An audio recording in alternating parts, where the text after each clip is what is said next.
Dielectric and polarization में जो अगला छोटा सा पार्ट हम पढ़ रहे होंगे that is displacement vector. Dielectric and polarization में जो नेक्स्ट पार्ट हम पढ़ रहे हैं दैट इज डिस्प्लेसमेंट वेक्टर। थोड़ा हम इसको देखते हैं कि भाई क्या है। देखो हमने एक फॉर्मूला याद किया था क्या, P बराबर एप्सिलॉन नॉट इंटू काई इंटू ई, या फिर एप्सिलॉन नॉट इंटू काई को आप लिख सकते हैं K माइनस 1 या एप्सिलॉन R माइनस 1 इंटू ई। क्या हमने पोलराइजेशन में ये वाला फॉर्मूला याद किया है? पीछे वो जो एम्स वाले क्वेश्चन के थ्रू भी हमने याद किया था, ठीक है। अब इसमें एक तो ये चीज क्लियर होनी चाहिए कि ई कौन सा फील्ड है कौन सा नहीं है। सपोज मैं दो प्लेट्स लूं, डाइलेक्ट्रिक कैपेसिटर से ही रिलेट होता है मेनली। सपोज मैंने ये दो प्लेट्स ली और जो फ्री चार्ज डेंसिटी है एक पे सिग्मा मान ली और एक पे minus sigma. Late it be the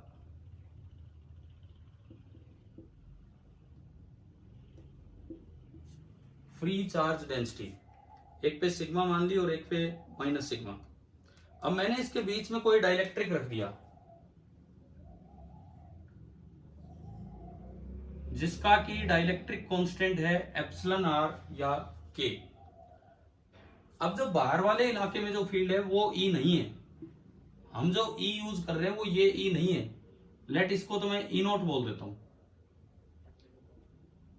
ये जो फील्ड है ये तो हमने कहा ई नोट है। अब ड्यू टू यूनिफॉर्म पोलराइजेशन इधर की सरफेस पे आ जाएगा थोड़ा नेगेटिव चार्ज और इधर की सरफेस पे आ जाएगा थोड़ा positive charge, and this is sigma polarized या सिग्मा बाउंड, ये आ जाता है। और हमने पढ़ा है कि सिग्मा पोलराइज होता है सिग्मा फ्री बाहर वाला इंटू 1 माइनस 1 बाई के, ये हमने पढ़ी रखा है। अब देखो मैं इसके अंदर की बात करूं तो इसके अंदर डाइपोल मोमेंट इंड्यूस इस डायरेक्शन में हुआ है, this is small p। Now small p is dipole moment induced. Polarization की मैं बात करूं तो पोलराइजेशन भी इसी डायरेक्शन में हुआ है, small p induced per unit volume. अब जो बाहर से फील्ड आया वो तो ई नोट आया, बाहर से जो फील्ड आया वो तो ई नोट आया जिसने पोलराइजेशन करवाया। लेकिन अंदर जो चार्जेस इंड्यूस हुए हैं इन ब्लू वाले चार्जेस की वजह से पॉजिटिव से नेगेटिव की तरफ एक थोड़ा सा फील्ड बना होगा, let it be EP. EP मैंने बोला है, ईपी क्या है? Field inside the dielectric. EP है field inside the dielectric due to the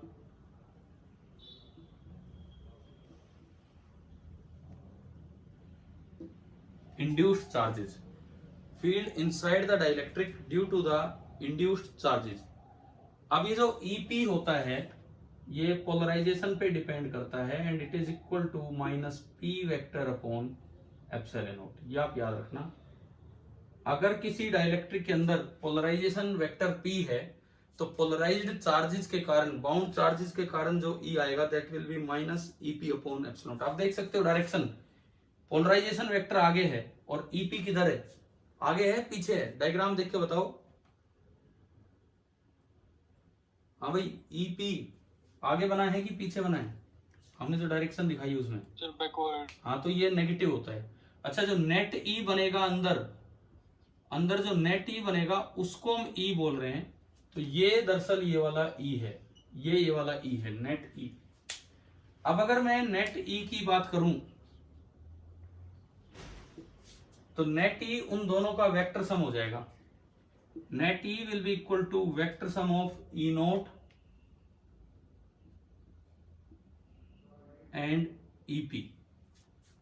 net E will be the vector sum of E naught and EP, ये हमें ध्यान रखना है। अगर मैं इसमें वैल्यूज पुट करूं, नेट ई जो भी आया अगर मैं इसमें वैल्यूज पुट करूं तो ये आपका आ रहा है नेट ई बराबर E naught vector and E P vector is minus P vector divided by epsilon naught vector. समझ आ गया? यहां से एप्सिलॉन नोट से मैंने मल्टीप्लाई किया तो ये आपका आया epsilon naught into E vector is equal to epsilon naught into E naught vector minus P. मैंने कुछ नहीं किया, मैंने दोनों साइड एप्सिलॉन नोट से मल्टीप्लाई कर दिया।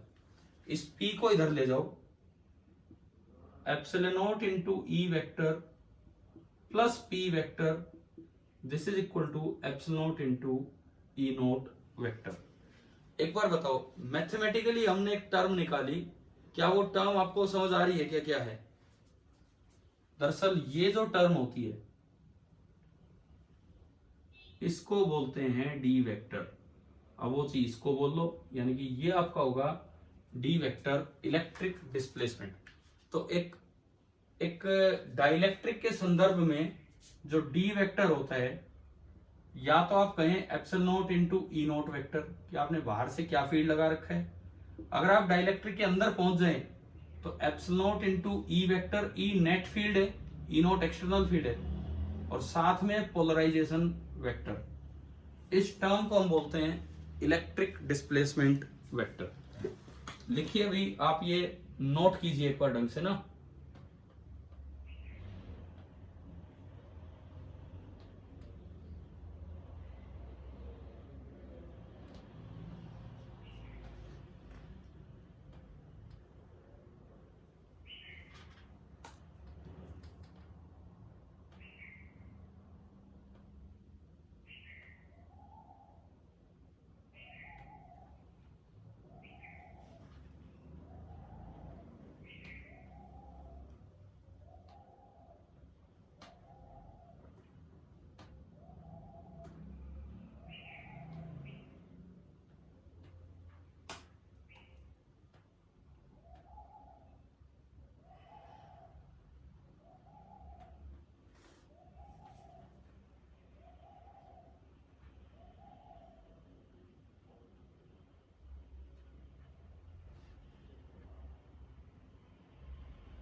हाँ जी, हो गया नोट।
हाँ भाई, डी वेक्टर क्या है समझ आ गया? Yes sir. ठीक है, चलिए आगे बढ़ते हैं।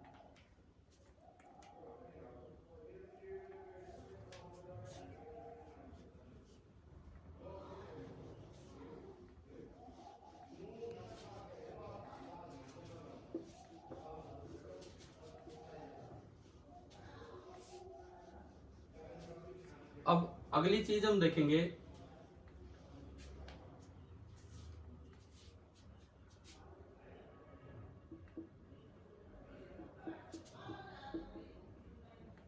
सिग्निफिकेंस ऑफ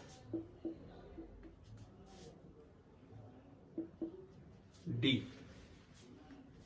ये जो हमने एक अलग से टर्म बनाई है, दरअसल इसकी हमारे लिए क्या सिग्निफिकेंस है।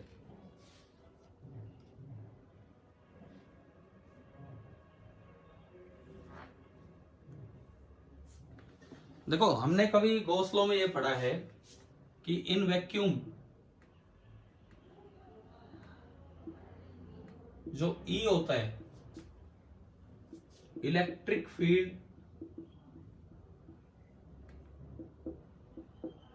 Intensity is related to free charge.